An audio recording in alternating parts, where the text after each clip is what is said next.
Welcome to the Comox Valley Horticultural Society Garden Chore for March 2024.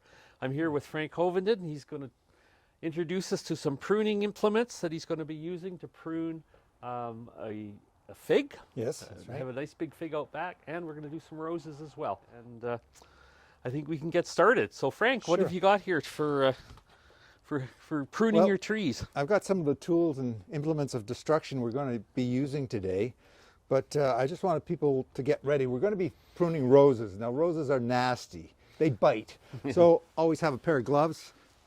These aren't my favorite ones. I have a pair of welder's gloves, which are great, but I can't find them. So have your gloves and then your tools.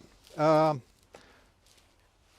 is probably most important. Your what do they call them? Bypass cutters. Bypass cutters. Secateurs. Yeah, little hand secateurs, different names. But probably the most useful tool in pruning. But you want to make sure it's sharp. So, just give it a few passes. There's all types of sharpeners, but this one, I like these ones. It's a little, what's it called? Carbide blade. And it just came from a big gardening store. To grow up. In actually in Victoria. Victoria. What's the big chain? Butterfields. Lee's. Lee's Alleys. Oh, Lee's Alley. There yeah, you go. and so very easy to use. But give a few swipes on your blade because you want a nice sharp blade.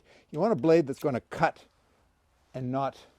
What happens if it gets blunt? It doesn't cut. It crushes, and crushing your twigs damages them, so it's harder for them to heal than if it's a nice clean cut. Just like in human beings, a nice clean cut heals better than a lacerated. So that's our primary tool. If we need a bit more power, we've got hand secateurs, and these are big secateurs, and these are nice because you don't have to get in the rows. You can step back and not get bit.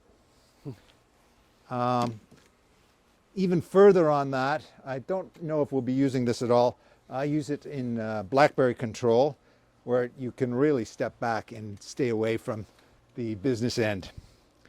And lastly, and I don't think we'll need it, but we're pruning a fig, and I have no idea how hard the wood is, and some of the cuts will be probably 2 inches.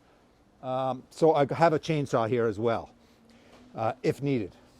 So those are the tools. Oh, one thing I wanted to point out, if you're doing a lot of pruning, it's always nice to clean your tools with some sort of disinfectant. I just use isopropyl rubbing alcohol, and just give that a squirt on the blade every once in a while, and just prevents the spreading of bacteria and fungi and other nasty things that you don't want to spread from one plant to another.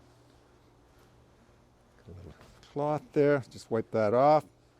So that's always good sanitation practice in pruning anything, really.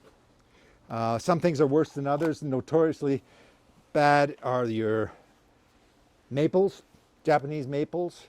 They carry an internal infection called no idea. It's a blight, but anyway, it turns the inside black, and it spreads quite easily. So be very careful when pruning Japanese maples. They're a bad one. Okay. So that's about it. We'll head out the back and start our pruning with a fig.